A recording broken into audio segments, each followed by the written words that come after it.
दुनिया में एक ऐसा देश भी है जहां तेल की कोई कमी नहीं, लेकिन फिर भी लोग रोजमर्रा की जिंदगी के लिए संघर्ष करते हैं। यहाँ पर घर का खर्चा ज्यादातर महिलाएं चलाती है और पुरुष इनको छोड़कर चले जाते हैं। यहाँ पर काफी मात्रा में महिलाएं नए व्यापार जैसे कामों में शामिल होती है और इनकी संख्या समय के साथ में बढ़ती जा रही है, जिसके चलते देश में घूमने आने वाले सैलानियों की गिनती भी बढ़ती जा रही है। यह देश सिर्फ समस्याओं के लिए नहीं जाना जाता, बल्कि यह देश अपनी खूबसूरत प्रकृति, रंगीन संस्कृति और अलग सोच वाले लोगों के लिए मशहूर है। यहाँ दुनिया का सबसे ऊंचा झरना मौजूद है, कैरेबियन सागर का नीला पानी और ऐसे शहर मौजूद है जहाँ जिंदगी अपने ही अंदाज में चलती है। दोस्तों, क्या वहाँ पर आम लोग आज भी खुश रह पाते हैं? आज की इस वीडियो में हम जानेंगे वेनेजुला के असली जीवन के बारे में, उसके छुपे हुए रहस्य, लोगों की सच्चाई, इतिहास, संस्कृति और आज की हकीकत को करीब से समझेंगे। यह कोई किताबी वाली कहानी नहीं है, बल्कि इस देश की असली सच्चाई है। बने रहिएगा हमारे साथ फैक्ट्स म्यूलिश के इस शानदार सफर पर। अगर हम दुनिया के नक्शे पर देखें तो वेनेजुला दक्षिण अमेरिका के उत्तरी हिस्से में स्थित है। इसके उत्तर में मौजूद है कैरेबियन सी, यानी यह लंबा और खूबसूरत समुद्री तट देखने को मिलता है। वेनेजुला के पड़ोसी देशों में शामिल होते हैं कोलंबिया, ब्राजील, गुयाना। जी हाँ, अपनी इस लोकेशन की वजह से ही वेनेजुला को साउथ अमेरिका का गेटवे भी कहा जाता है। अब बात करते हैं इसके एरिया के बारे में। दोस्तों, वेनेजुला का कुल क्षेत्रफल लगभग 9,12,000 वर्ग किलोमीटर के एरिया में फैला हुआ है, जिससे यह देश दुनिया के बड़े देशों की गिनती में आ जाता है। आकार में ये भारत के कुछ बड़े राज्यों से भी ज्यादा बड़ा है। यहाँ पर आपको समुद्र, पहाड़, जंगल, रेगिस्तान और घास के मैदान सब कुछ एक ही जगह देखने को मिल जाएंगे। अब बात करते हैं पॉपुलेशन के बारे में। दोस्तों, वेनेजुला की आबादी में लगभग 2 करोड़ 80 लाख के आसपास लोग बसे हुए हैं। ज्यादातर लोग शहरों में रहते हैं, खासकर राजधानी काराकास और उसके आसपास के इलाकों में। वेनेजुला के लोग ज्यादातर फ्रेंडली और इमोशनल नेचर के पाए जाते हैं, लेकिन लंबे समय से चल रहे आर्थिक संकट ने आम लोगों की जिंदगी को काफी मुश्किल बना दिया है। दोस्तों, वेनेजुला देश में ज्यादातर लोग क्रिश्चियनिटी को मानते हैं, जिनमें से अधिकतर लोग रोमन कैथोलिक है। इसके अलावा यहाँ पर प्रोटेस्टेंट क्रिश्चियंस भी मौजूद है। कुछ छोटे समुदायों में यहूदी, मुस्लिम और इंडिजियस बिलीव्स को मानने वाले लोग भी यहाँ बसे हुए हैं। कुल मिलाकर कहा जाए तो वेनेजुला एक रिलीजियसली टॉलरेंट कंट्री है। यहाँ पर अलग अलग धर्मों के लोग एक साथ मिलकर बसे हुए हैं। दोस्तों, वेनेजुला देश की राजधानी का नाम है काराकस। यह शहर सिर्फ एक कैपिटल नहीं, बल्कि देश का राजनीतिक, आर्थिक और सांस्कृतिक केंद्र भी माना जाता है। काराकस देश के उत्तरी हिस्से में स्थित है और यह कैरेबियन सी से ज्यादा दूर नहीं है। एक तरफ पहाड़ और दूसरी तरफ शहर। यही वजह है कि काराकस की लोकेशन इसे बाकी कैपिटल से अलग बनाती है। इस शहर की स्थापना साल 1566 में हुई थी। यहाँ पर स्पेनिश लोगों के द्वारा इस शहर को बसाया गया। धीरे धीरे यह शहर वेनेजुला का सबसे अहम शहर बन गया। यही वह जगह है जहाँ से देश की राजनीति आज भी चलती है। आज काराकस एक ऐसा शहर बन चुका है जहां पर मॉडर्न बिल्डिंग्स और पुराने कॉलोनियल स्ट्रक्चर्स दोनों एक साथ देखने को मिल जाते हैं। यहाँ पर कुछ अमीर इलाके भी मौजूद है और कुछ झुग्गी जैसे इलाके भी बसे हुए हैं। यही कंट्रास्ट काराकस को रियल वेनेजुला की पहचान देता है। लंबे समय से चल रहे आर्थिक संकट और क्राइम की वजह से यह शहर काफी चर्चाओं में रहा है, लेकिन फिर भी यहाँ की जिंदगी पूरी तरह से रुकी नहीं है।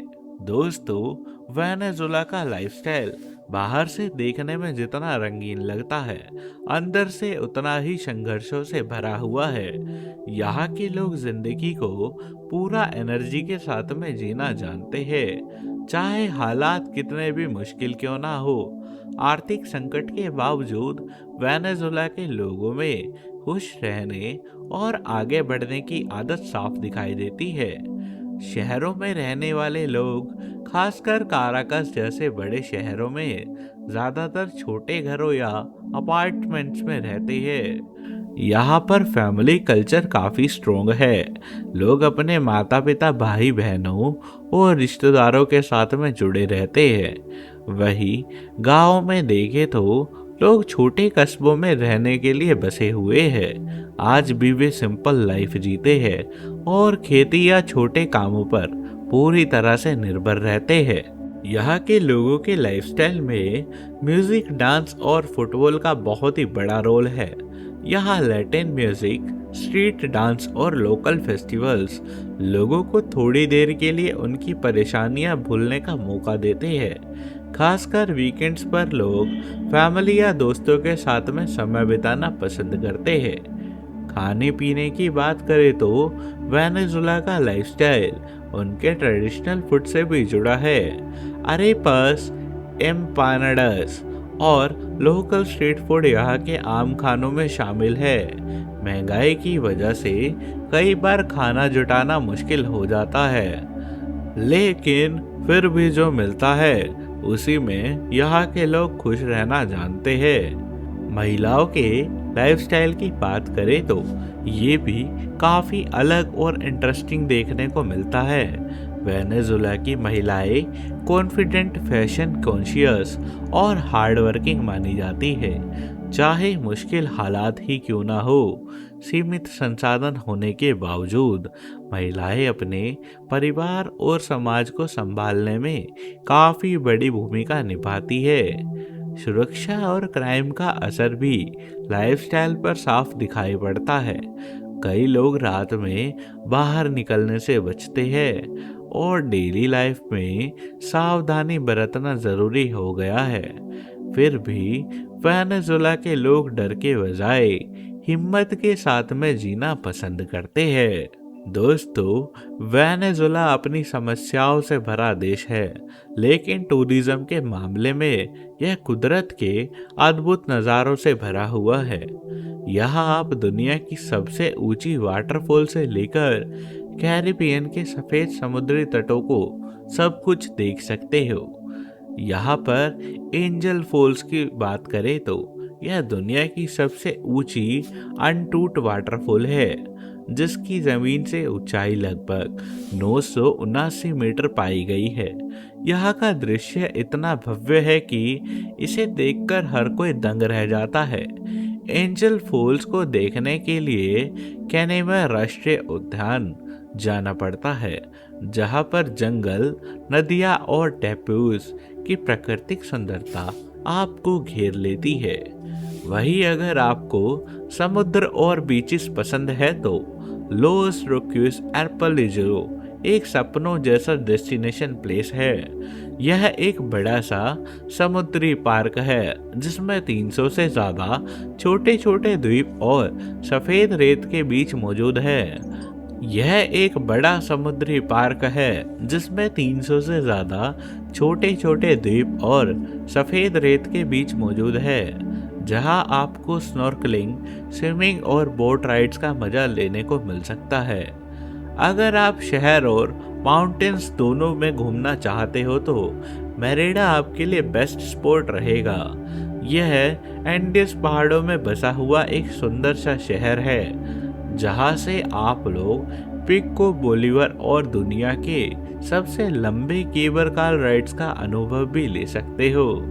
दोस्तों, अब बात करते हैं वेनेजुला देश के खास इतिहास के बारे में। इसका इतिहास बहुत ही दिलचस्प और संघर्षपूर्ण रहा है। सबसे पहले यहाँ पर बहुत पहले इंडिजियस ट्राइब्स ने आकर रहना शुरू किया था, जैसे कैरिब्स, अरवाक्स और चिपल ट्राइब्स। ये लोग एग्रीकल्चर और व्यापार, साथ ही कला में काफी आगे थे और एक समृद्ध संस्कृति विकसित कर चुके थे।